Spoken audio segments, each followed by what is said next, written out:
Bem-vindos ao Da Capa à Contracapa. Vieram com a internet, antes das redes sociais, mas já depois da imprensa, os blogs tornaram-se moda. No início do século, alimentaram paixões e alguns ódios. Milhares, eu diria mesmo milhões de caracteres foram gastos em opiniões sobre os mais diversos temas sociais, económicos, políticos, ou por vezes até apenas imagens, que podiam dizer muita coisa se não chegassem ao plano em que diziam quase tudo. Nesta edição da Capa à Contracapa, programa da Renascença em parceria com a Fundação Francisco Manuel dos Santos, a pergunta de base é o que aconteceu à blogosfera em Portugal, porque vamos falar do novo retrato publicado pela Fundação, chama-se A Blogosfera Portuguesa, da coluna infame ao ocaso de uma era. Poderemos explicar também este título porque um dos nossos convidados é o autor do livro, Sérgio Barreto Costa, também ele blogger, do Blasfémias. Junta-se a esta conversa Carla Hilária Quevedo, também blogger, de longa data, deste caso do Bomba Inteligente. Vão conversar comigo nestes 30 minutos sobre a blogosfera em Portugal.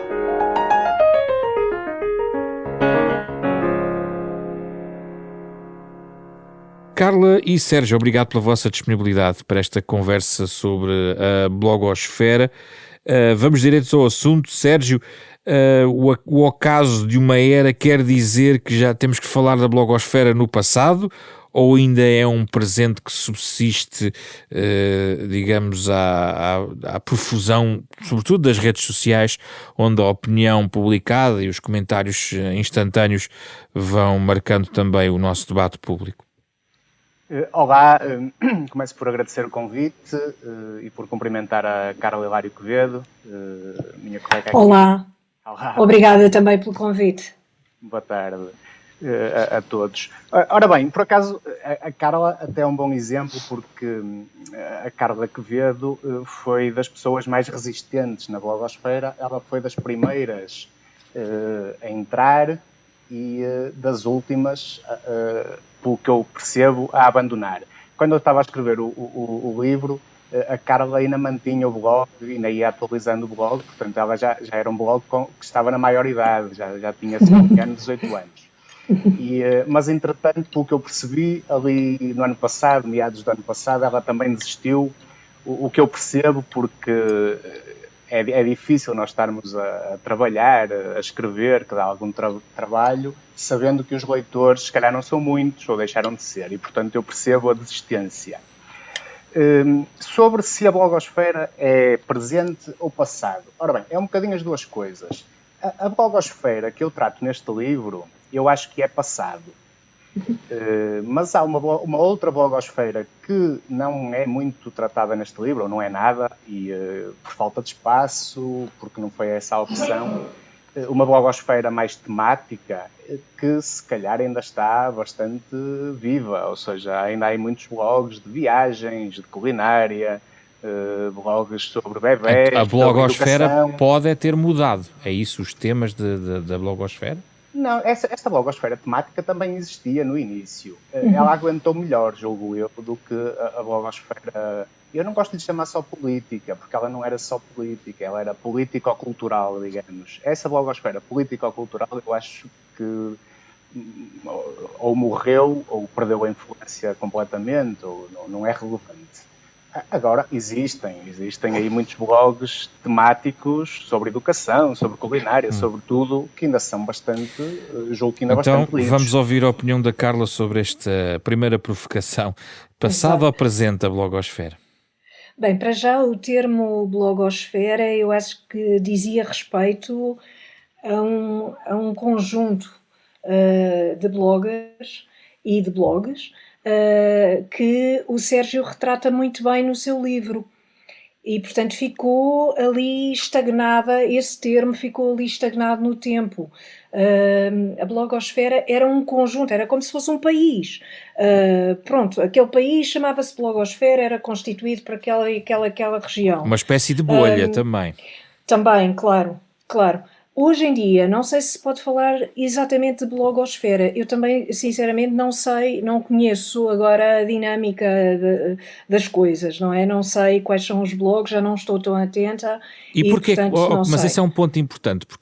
Como é que uma blogger de longa data deixa de estar tão atenta? Porque se calhar muita gente deixou de estar atenta ou mudou-se para outras paragens. É mais isso, não é?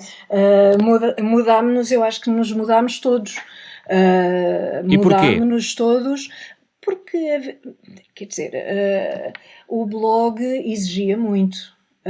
As Tinha redes que se sociais também escrever, exigem.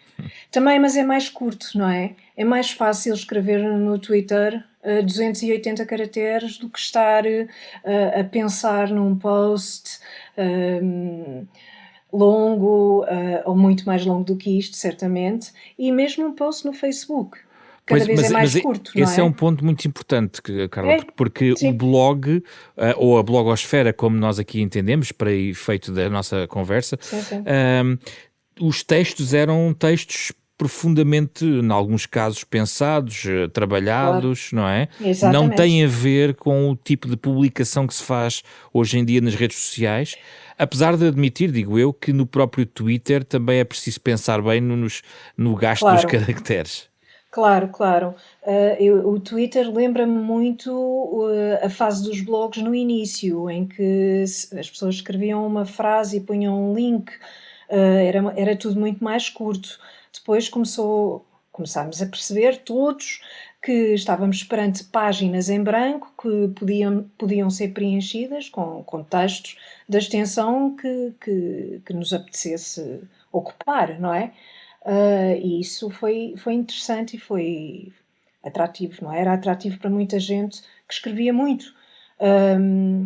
Depois, eu acho que começaram a perder, se calhar tem também que ver com a capacidade de atenção e capacidade mesmo de leitura das pessoas e tempo e paciência, não é?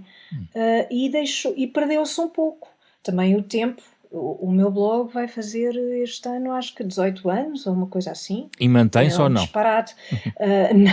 Não se mantém. Ele teve ali altos e baixos. Eu já falo dele como se fosse uma entidade separada de mim, mas não é bem, não é bem isso, não é nada isso.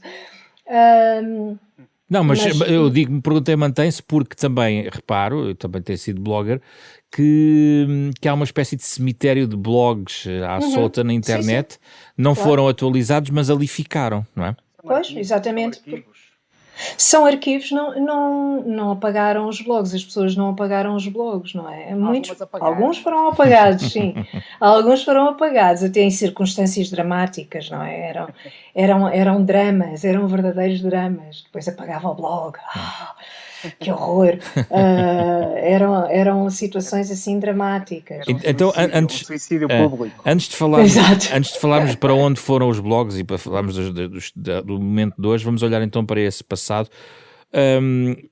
Sérgio, foi essa blogosfera que estamos aqui a falar era sobretudo um palco político, foi uma plataforma que acabou por juntar pessoas para futuros projetos de poder, foi uma ferramenta de contra-informação, de propaganda, de um combate cultural de direita-esquerda.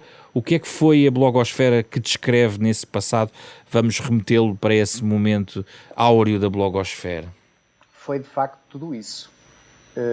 Eu começo por dizer também que o Twitter e talvez também, principalmente o Twitter, também o Facebook, também tem algumas, portanto, também é preciso algumas qualidades. Existem boas pessoas a escrever lá. Aquilo, claro, são pequenas frases, são aforismos, são como aquela poesia japonesa, o haiku, não é? A poesia japonesa pequenina. Aquilo, às vezes, há pessoas que têm muita habilidade para aquilo e têm lá grandes talentos.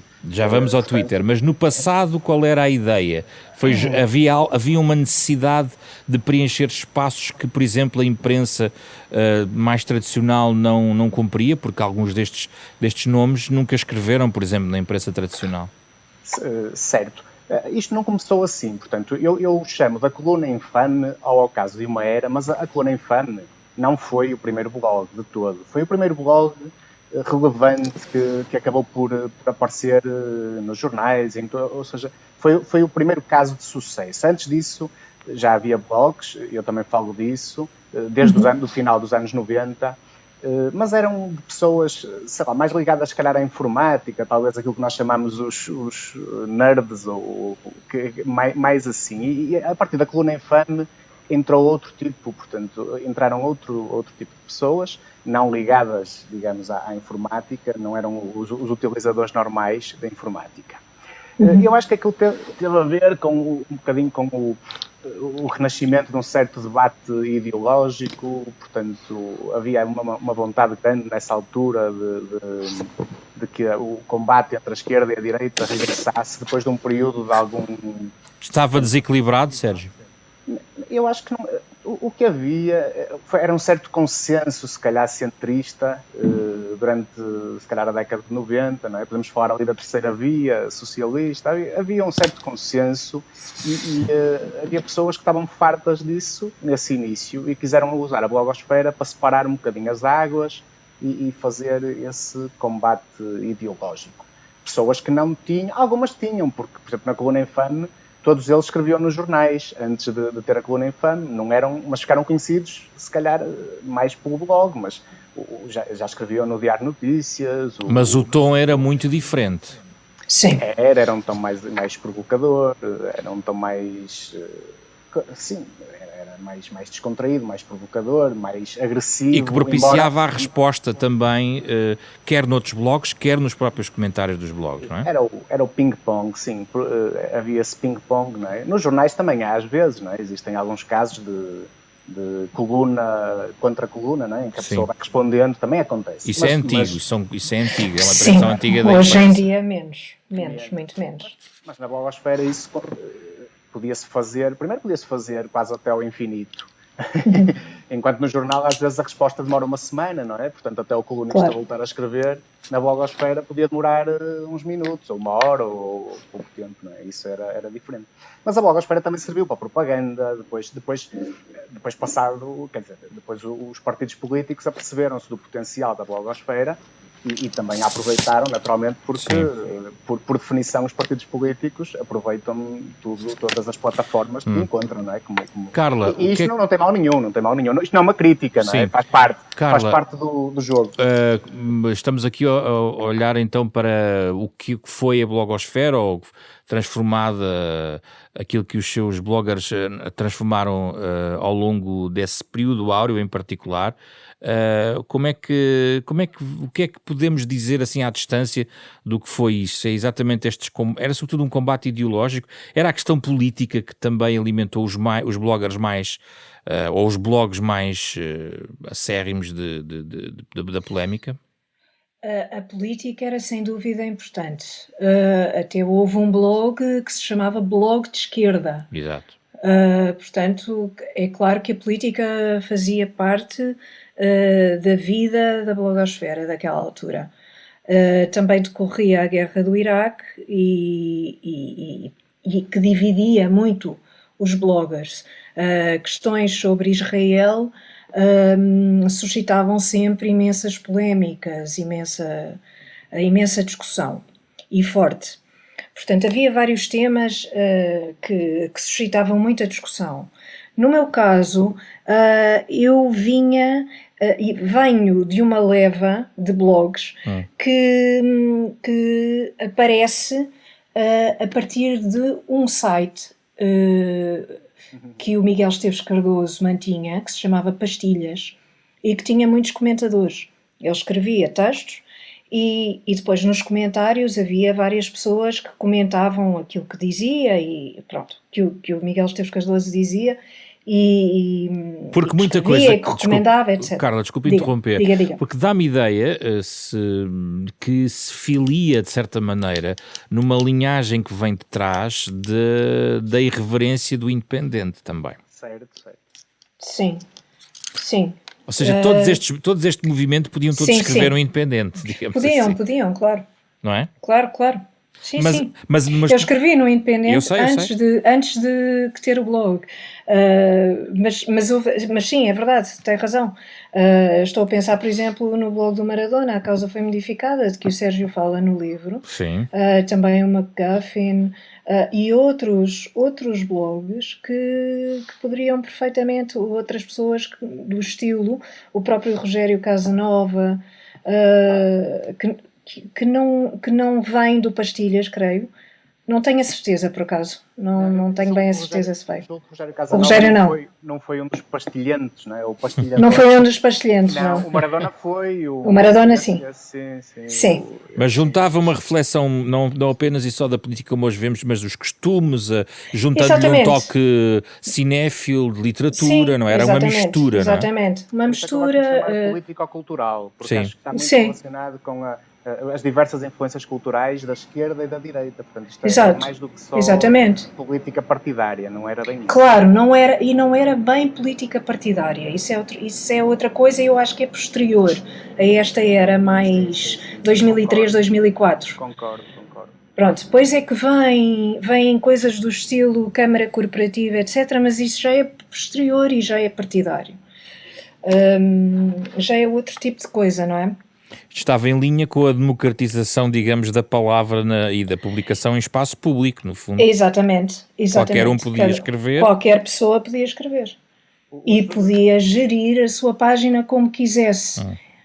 Ou seja, não só escrevia, como editava. E publicava, fazia tudo, escolhia, enfim, fazia tudo o que era possível fazer num jornal era possível fazer ali, só por uma pessoa. Sérgio. O Pacheco Pereira dizia mesmo Sim. que o Abrupto, não é, o blog dele, Sim. era mais ou menos o jornal que ele gostaria de ter feito quando andava no liceu, mas que não tinha meios para fazer e, portanto, era aquilo, os meios apareceram depois. Sim. Ele dizia isso. Sim. E esse transfer era apenas e só quer dizer, foi seguida à esquerda e à direita, essa maneira, até a irreverência que foi provocada mais à esquerda.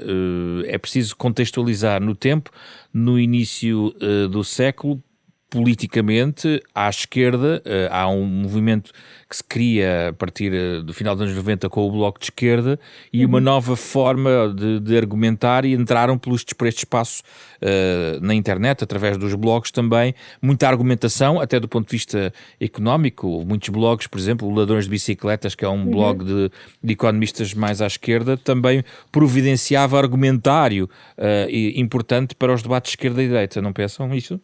Sim. Carla? Sim, sem dúvida, mas também à direita, eu creio que também à direita, e aí não estávamos tão habituados, eu creio. Havia um tipo de argumento e de um tipo de humor também e de intensidade na discussão que não víamos nos jornais. É claro que o Independente é uma coisa à parte, mas quando acaba o Independente, depois isso já não se via em mais sítio nenhum, não é? E isso ajudou a tornar mais cinzenta ou tradicional ou mais estagnada a imprensa tradicional? Porque havia o mundo dos blogs e o mundo da imprensa onde nós víamos. Como é que a Carla via esse contraste? Havia sem dúvida um contraste, ele era muito notório, não é? Era muito evidente. E até com uma certa rivalidade, com vantagem para os blogs, porque era muito fácil pegar numa peça qualquer, num artigo e enfim, desconstruir aquilo que era escrito, ou criticar, ou ridicularizar, ou fazer o que quiséssemos, não é? Nas nossas páginas. Portanto, isso tornou-se, de repente, a imprensa, os escritos na imprensa tornaram-se uma espécie de alvo fácil para os blogs. Era um tema, não é? Sérgio, como é que vê a relação entre a imprensa e os blogs nesta altura? Assim, passado algum tempo, nós começamos a assistir a transferências da blogosfera para a imprensa tradicional. Isso também... de certa forma, também penso que terá assustado a imprensa tradicional, que percebeu que havia muitas pessoas com grande qualidade de escrita e pessoas que tinham, de facto, portanto, que mostravam grande talento, que eram desconhecidos, totalmente desconhecidos, e começaram a ser alvo de atenção por parte dos jornais e, em certa medida, acabaram, se calhar, eu estou a dizer isto, não tenho a certeza, mas acho que terão acabado por substituir, por tirar o emprego a algumas das pessoas que estavam nos jornais como colunistas e que foram substituídas por pessoas que vieram dos blogs. E quando se aperceberam dessa qualidade, terá havido talvez, se calhar assustaram-se, alguns ficaram surpreendidos, outros reagiram, alguns reagiram mal, portanto bastante mal até. Sim. Aquilo era uma ameaça. Pois. Era uma ameaça ao tradicional, àquilo que já estava, ao status quo, não é? Que já estava, sim. Que estava estabelecido. Para além desta questão da relação, havia também muita qualidade escrita de pessoas completamente pouco conhecidas, até então. Se estão a falar do Maradona, a maior parte dos ouvintes não faz ideia de quem é esse Maradona. Não, acredito que não. Acredito que isso não é só... Mas ele está no Twitter. Sim. E tem muita graça no Twitter. E será também, eventualmente, culpa dele, não é? Porque ele, se calhar, não tem o perfil indicado para o compromisso de escrever regularmente, de estar na imprensa. Ainda escreveu algumas coisas no Diário de Notícias, salvo erro, eu sei, sobre futebol, creio. Sim, e escreveu na Atlântico também. Também na Atlântico, sim. Escreveu alguns textos. Algumas coisas, sim.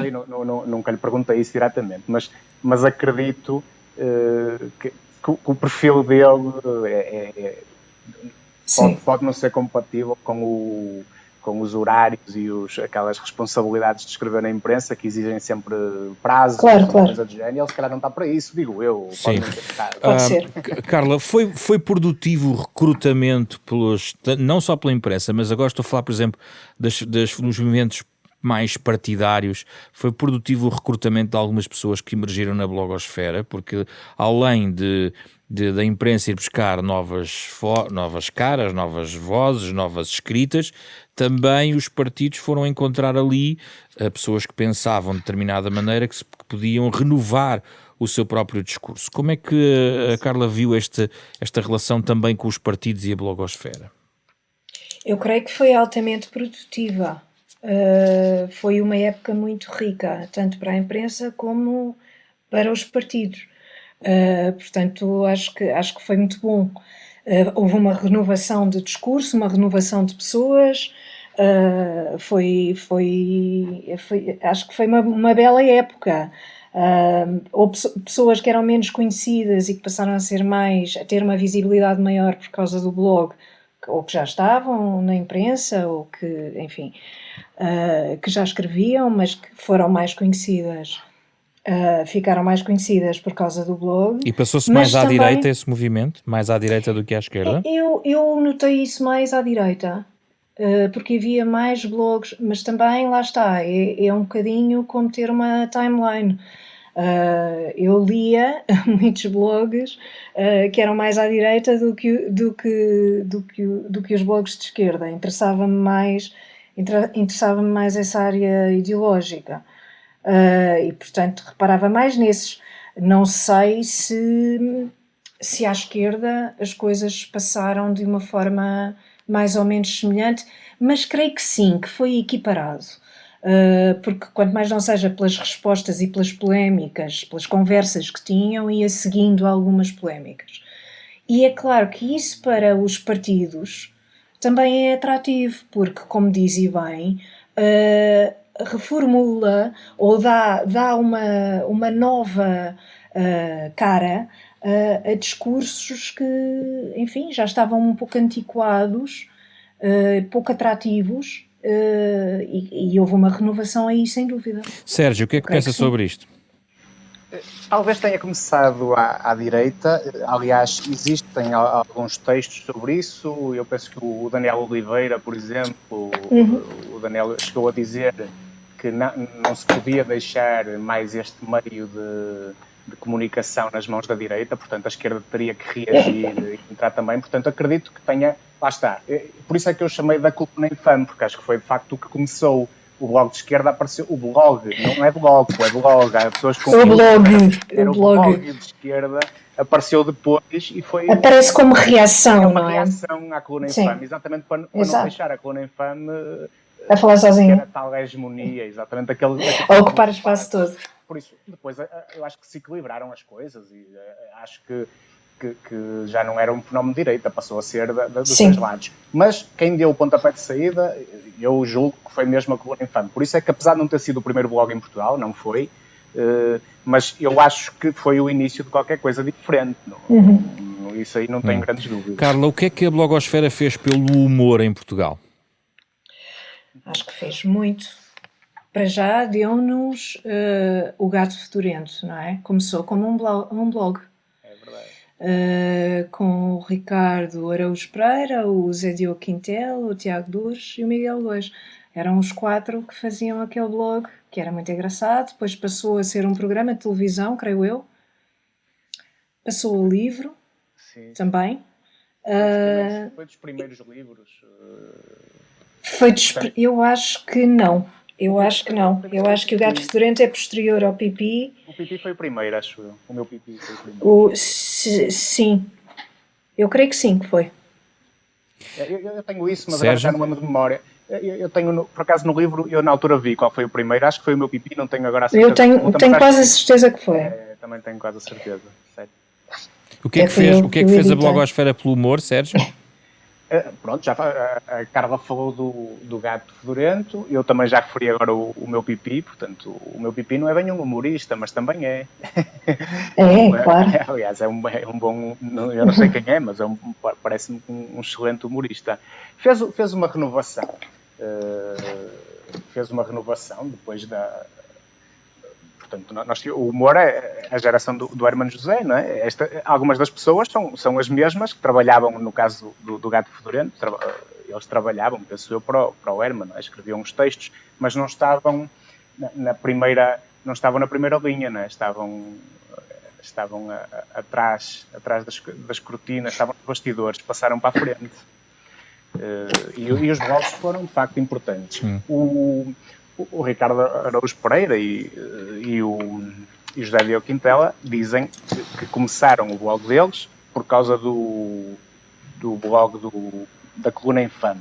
Já disseram que foi uma importante, foi um dos blogs importantes para eles também terem entrado na blogosfera.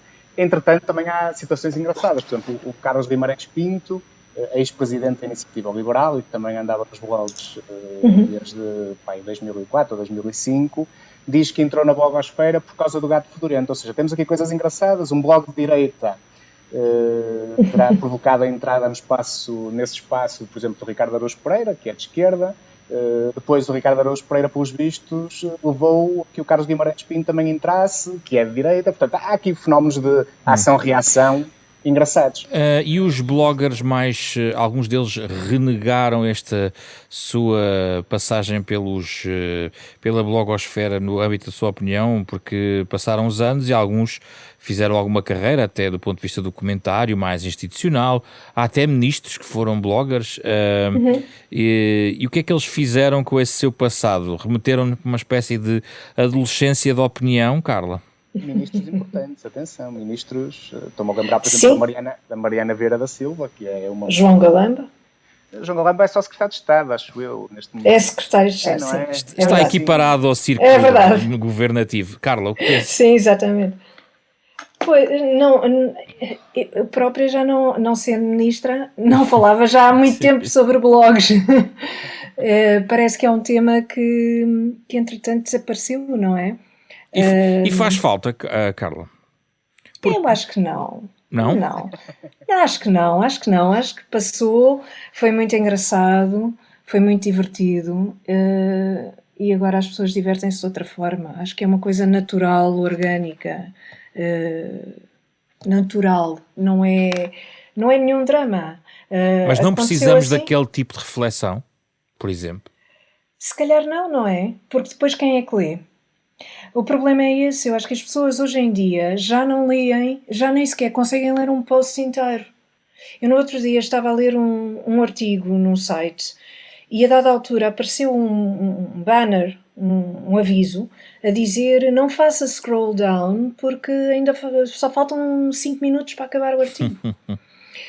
E portanto eu acho que... Essa é talvez uma das chaves do Twitter, então, uma mensagem mais curta e que esta geração blogger provavelmente está lá toda hoje em dia no Twitter, não é isso? Pelo menos Sim, em estão Portugal. todos. Eu estou a falar em Portugal, porque em Em Portugal Portugal, claro. a Em utilização do Portugal. Twitter é talvez um quase pouco toda. diferente de alguns outros países. Aqui em Portugal é muito mais de uma certa elite que estava a escrever também nos blogs. O que é que pensam sobre este Twitter como filho mais novo e com caracteres mais limitados da blogosfera, Sérgio? Sim, não sei se estão todos, mas estão muitos. Ou estará, se calhar, a maioria, e encontram-se lá. Outro dia o Vasco Barreto até falou disso, que foi agora também para o Twitter. Ele era, portanto, da blogosfera, também tinha um blog, ou teve vários até, e que agora que chegou ao Twitter, ou retomou, que encontrou lá as pessoas com quem não falava há muito tempo e que eram do tempo da blogosfera, portanto, julgo que estarão lá todos.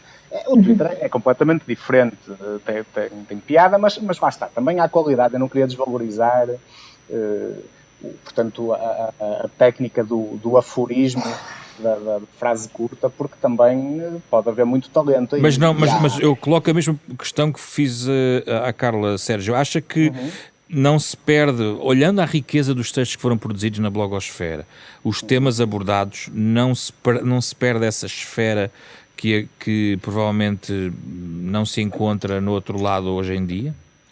Pois, sim, perdeu-se, mas nós temos que respeitar o tempo das coisas. O tempo, exatamente. Não vale a pena estar a chorar muito sobre isso, a não ser que as pessoas queiram aproveitar agora até este. Eu ficaria muito contente se as pessoas aproveitassem o retomar desta conversa. Há revivalismos, não há? Exatamente, para fazerem portanto, para irem buscar outra vez os blogs e retomarem. Por mim está ótimo, eu agradeço. Eu não participei nessa primeira fase, ainda por cima, só como leitor.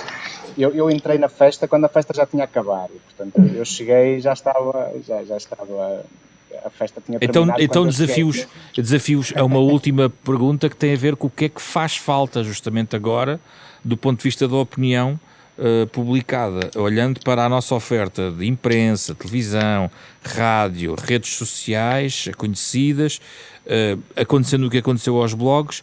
O que é que ambos detectam, o que é que faz falta hoje em dia fazer? Carla? Eu acho que faz mais falta um certo tom e um certo olhar crítico sobre as coisas que não noto em lado nenhum. Não noto na imprensa, mas também não noto, enfim, no Twitter e no Facebook. Bem, enfim, no Facebook, o Facebook está ultrapassado, mas no Twitter. O que existe no Twitter é polémica, discussão, muita indignação e muita quesília. Pronto, isso sem dúvida que existe. Às vezes é engraçada, outras vezes nem por isso. O que eu acho que faz falta é uma coisa mais do estilo do independente. Aí isso é que desapareceu e deixou um vazio, quanto a mim. Não houve mais nada que preenchesse aquele jornal, aquele estilo. Isso desapareceu. E acho que faz falta. Mas para isso é preciso também estarmos num certo momento da nossa vida, da nossa história no país, não é? E neste momento não sei se teria sucesso ou sequer seria bem acolhido, não é? Não faço ideia, porque hoje em dia os tempos são completamente diferentes. Há coisas que o Sérgio pergunta no livro se hoje em dia o livro do Pipi fosse publicado hoje, seria um escândalo. Não tenho a mínima dúvida. Diz que são perguntas que não podem ser respondidas, mas podem, Sérgio. É que seria completamente arrasado, como sexista, racista, tudo e mais alguma coisa. Portanto, e as pessoas não levariam nada àquela brincadeira a bem, não é? Não achariam graça nenhuma àquilo. Sérgio, o que é que faz falta hoje em dia? Seria cancelado, mas era difícil. Seria cancelado. Mas era difícil. Era difícil cancelar porque ninguém sabe quem é. Mas só por isso. Mas haveria editores, etc. Era complicado. Sérgio, era complicado. O que é que faz falta hoje, então?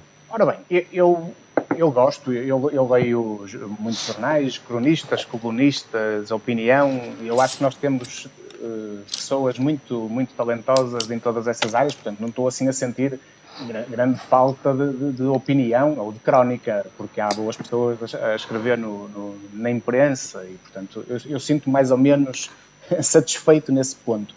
Eu acho que é um problema, mas isso... portanto, isto é um problema que, se calhar, eu penso que a esquerda atribui este problema ao capitalismo, que é da concentração, ou seja, com o desenvolver dos processos, a riqueza concentra-se em poucas pessoas. Eu acho que, na opinião, acontece um bocado isso. Quando as pessoas entram na parte da opinião e ficam conhecidas, depois há uma certa tendência para se multiplicarem em várias plataformas, portanto, na imprensa, na televisão, quer dizer, elas não têm culpa, são convidadas e aceitam. Existe uma certa concentração, depois até a pessoa ficar, às vezes, cansada de estar sempre a ver a mesma pessoa em vários sítios diferentes, a dar a sua opinião.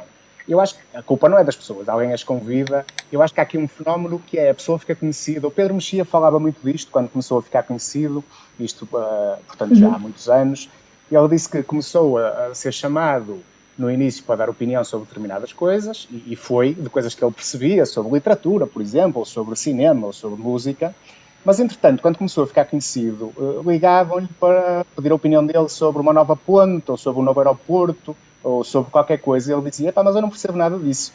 A questão é que a pessoa fica conhecida e depois é chamada pelos órgãos de comunicação social para dar opinião sobre tudo, mesmo, e depois a pessoa, se calhar não quer dizer que não, e depois acaba, se calhar até por não ser bom para ela, porque acaba por meter portanto, começa a falar de coisas que não domina, e isso nota-se, não é? E, portanto, mas as televisões, a imprensa tem esse defeito a pessoa fica conhecida, então vamos perguntar-lhe a opinião sobre qualquer coisa, independentemente da área que ela... Acho que isso tem uma explicação. Acho que isso tem uma explicação que nem todas as pessoas são capazes de falar na televisão, não é? Sim, também não é capaz. Portanto, as televisões têm de ter garantias de que as pessoas vão convidar pessoas que conseguem articular duas ou três ideias. Eu estou a testar isso agora, porque eu estou agora, acho que é a segunda vez que faço uma coisa destas, e eu não tinha experiência nenhuma, e isto é mais difícil do que parece. Claro, exatamente. Nós, quando vemos alguém na televisão a dar opinião, achamos que aquilo é muito fácil e que conseguimos fazer aquilo, mas a verdade é que não é assim tão fácil como isso, porque isto tem alguma... Apareceram os tudólogos, no fundo apareceram os tudólogos, aqueles que falam sobre tudo. Bom, não é fácil, mas não é fácil ser tudólogo. Vamos fechar com as vossas sugestões. Não sei se querem sugerir blogs ou livros, o que quiserem sugerir, isto é livre. Comece por si, Carla. Eu vou sugerir um documentário que tem que ver com as redes sociais. É um documentário que se chama Don't Fuck With Cats. É de 2019, eu não sei se viram, está na Netflix. Um documentário em 3 episódios, bastante aterrador, muito impressionante, é uma história verídica, sobre um assassino, enfim, começa por publicar um vídeo de gatinhos, que parece uma coisa muito inocente, mas depois percebe-se que ele está a matar os gatos. E a partir daqui, a partir da publicação deste vídeo, move-se toda uma espécie de milícia no Facebook para tentar descobrir o autor do vídeo.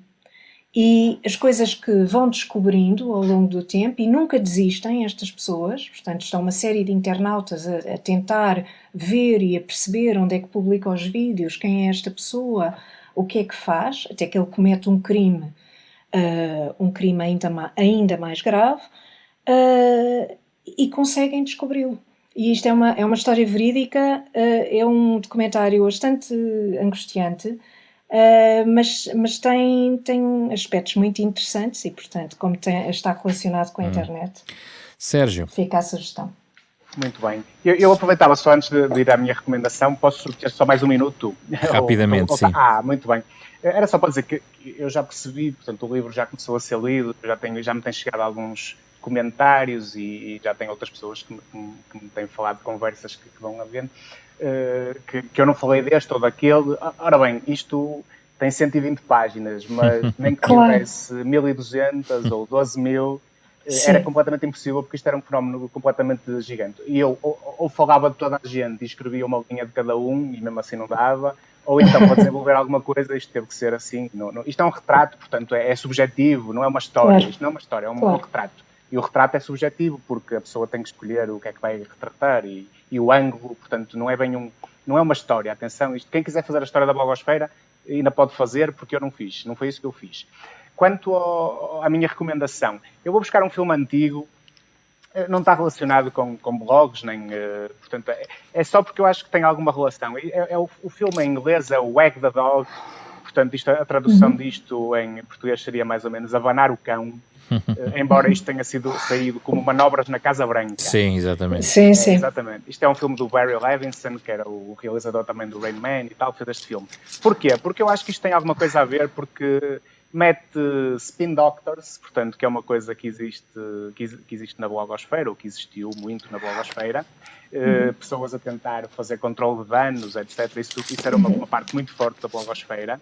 E também porque a expressão abanar o cão significa que há uma coisa pequena, neste caso é a cauda, não é? A cauda do cão é que abana o cão. Portanto, há uma coisa pequena e insignificante que está a controlar a parte principal, que é o cão.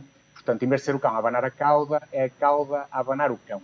A blogosfera era um bocadinho isso, em certas alturas, aquilo era uma bolha um bocadinho insignificante e pequenina que parecia que controlava ou que marcava o debate político. Era um caso típico de abanar o cão. Era uma cauda a abanar o cão. Eu acho que, portanto, o filme pode ser este, que não tem nada a ver. Este é um filme já com mais de 20 anos, na altura nem havia blogs, julgo eu. Acho que é interessante, ou que tem alguma relação. Muito bem. Obrigado pela vossa disponibilidade, Carla Hilário Quevedo e Sérgio Barreto Costa. O Sérgio é autor do livro que nos trouxe este programa desta semana, A Blogosfera Portuguesa, da coluna infame ao caso de uma era, um retrato novo publicado pela Fundação Francisco Manuel dos Santos, parceiro da Renascença, neste programa semanal, onde abordamos vários temas da sociedade e depois colocamos em versão podcast para nas plataformas digitais poderem ouvir de novo, na versão integral, todos estes debates. Este programa tem genérico original de Mário Laginha e foi feito esta semana por Carlos Vermelho, André Peralta, Ana Marta Domingos e José Pedro Frazão. Regresso na próxima semana com outro tema.